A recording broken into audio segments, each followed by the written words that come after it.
नमस्ते बच्चों, आज की ऑनलाइन क्लास में आपका स्वागत है। कल हमने पढ़ा था अभिप्रेरणा के सोपान। आज का हमारा टॉपिक है अभिप्रेरणा के प्रकार। ठीक है, तो देखिए अभिप्रेरणा को मुख्य रूप से दो भागों में बांटा गया है। इसमें पहला देखो भाग है इसका, यह पहला प्रकार है आंतरिक अभिप्रेरणा। ठीक है, आंतरिक अभिप्रेरणा से तात्पर्य बच्चों में निहित उस आंतरिक शक्ति से है जो उनके व्यवहार को जागृत करती है तथा लक्ष्य प्राप्ति की ओर ले जाती है। यह शक्ति लक्ष्य प्राप्ति तक बच्चों में विद्यमान रहती है। ऐसे बच्चे स्वयं प्रेरित होते हैं। अब देखिए इसमें जो शब्द आए इसमें है बच्चों में निहित उस आंतरिक शक्ति। आंतरिक शक्ति मतलब इसमें क्या है, बच्चों में जन्मजात संवेग होते हैं, है ना। वह संवेग क्या है, व्यक्ति को अभिप्रेरित करते हैं। जैसे आप देखो प्रेम, नींद, प्यास, भूख, घृणा, ठीक है, ये जो संवेग है ये व्यक्ति में क्या है, आंतरिक रूप से रहते हैं। और परिस्थितिवश जब भी परिस्थिति होती है व्यक्ति को अभिप्रेरित करते हैं। जैसे मान लो बच्चे के अंदर भोजन की आवश्यकता है तो भूख उसका अभिप्रेरक है, वो उसको चालक के रूप में अभिप्रेरित करेगा। ठीक है ना।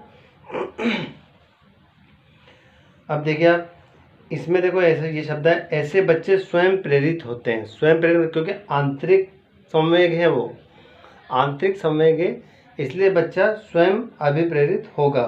ठीक है, अब देखिए जब ऐसी परिस्थिति घर या विद्यालय में बनती है तो बच्चे का मन किसी भी कार्य अथवा पढ़ाई में नहीं लगता है, क्योंकि उसकी मूलभूत आवश्यकता की पूर्ति नहीं होती, अतः उसे संतुष्टि नहीं होती। ठीक है ना। इसमें देखो मैं आपको एक एग्जाम्पल से समझाना चाहता हूँ। देखिए आप एक बच्चे को काफ़ी भूख लग रही है, ठीक है ना। वो उसके माता से बोलता है कि माता मुझे भोजन दो, लेकिन उसकी माँ कह रही है कि बेटा आपका होमवर्क पहले कर लो, उसके बाद मैं आपको भोजन दूंगी। लेकिन इस स्थिति में देखिए कि बच्चे का जो आंतरिक संवेग है वह सबसे पहले क्या है, भूख है, जो उसको अभिप्रेरित कर रही है कि पहले भोजन करना चाहिए, है ना। वो उसकी आवश्यकता है पहली कि उसको भोजन करना चाहिए। तब तक उसका मन क्या है, दूसरी जो परिस्थिति है होमवर्क करने में, वहाँ उसका मन नहीं लगेगा जब तक कि वो बच्चा भोजन नहीं करेगा। ठीक है ना। तो उसकी पहली आवश्यकता है यहाँ आंतरिक अभिप्रेरक है भूख।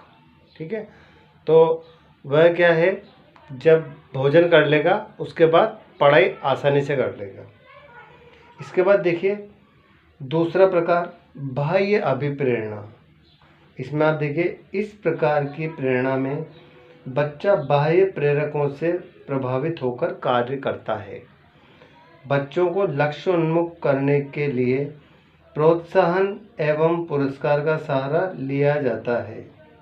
ठीक है, तो देखिए इसमें क्या है, बाह्य अभिप्रेरक, बाह्य प्रेरक या बाह्य अभिप्रेरक में इसमें यह है कि बच्चा मान लो किसी क्लास में पढ़ रहा है तो उसको बाह्य प्रेरकों द्वारा मोटिवेट किया जाएगा कि आप 10th में आओगे तो आपको ये इनाम मिलेगा, या बच्चे को अभिभावक बोले कि आप 10th में अच्छी परसेंट लाओगे तो आपको हम मोबाइल दिलाएंगे या हम आपको साइकिल दिलाएंगे।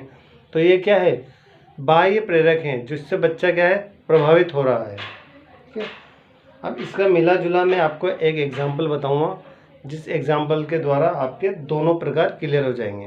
ठीक है, अब आप देखिए एक क्लास में दो बच्चे पढ़ते हैं। ठीक है, अब दोनों बच्चों क्या है, विद्यालय से होमवर्क दिया जाता है, ठीक है, गृह कार्य दिया जाता है।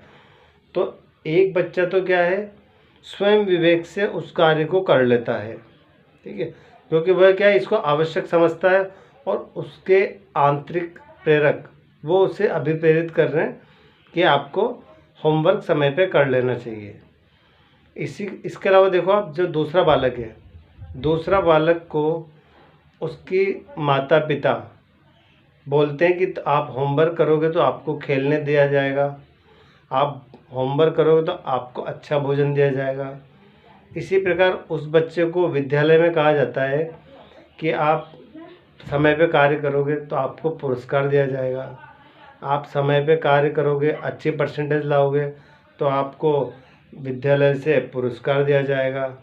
ठीक है, तो इस प्रकार से क्या है, वह दूसरा बच्चा है जो बाह्य अभिप्रेरकों से अभिप्रेरित हो रहा है, और जो पहला बच्चा है जिसने बिना किसी के कहे होमवर्क कर लिया है, वो आंतरिक रूप से अभिप्रेरित हो रहा है। ठीक है ना। इसमें थोड़ा सा और सुनिए आप। बच्चे को आंतरिक और बाह्य अभिप्रेरक को प्रेरणा की समय समय पर आवश्यकता होती है। जब वह स्वतः अपनी समस्याओं का समाधान नहीं कर पाता तब उसे बाह्य प्रोत्साहन की आवश्यकता होती है। ठीक है, जैसे मान लो किसी समस्या का बच्चा आंतरिक रूप से हल नहीं कर पाता है तो उसे बाह्य अभिप्रेरकों की सहायता लेनी पड़ती है। ठीक है, मान लो कोई सवाल, टीचर ने कोई सवाल दिया, अगर बच्चा नहीं कर पाता है तो वह क्या है, वापस टीचर की सहायता लेगा या शिक्षक की सहायता लेगा कि मुझे ये सवाल नहीं आ रहे हैं। ठीक है, इसी प्रकार जब उसे सीखने में कोई समस्या आती है तो वो अतिरिक्त बाह्य सहयोग दिया जाना आवश्यक है, जो कि उसके सीखने को प्रेरित करता है। ठीक है ना।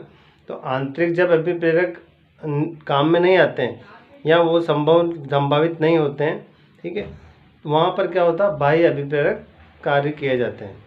ठीक है, उसके द्वारा क्या है, बच्चा अभिप्रेरित होकर अपना कार्य आसानी से कर पाता है। ठीक है ना। ये हमारे प्रकार थे। नेक्स्ट क्लास हम कल पढ़ेंगे। धन्यवाद।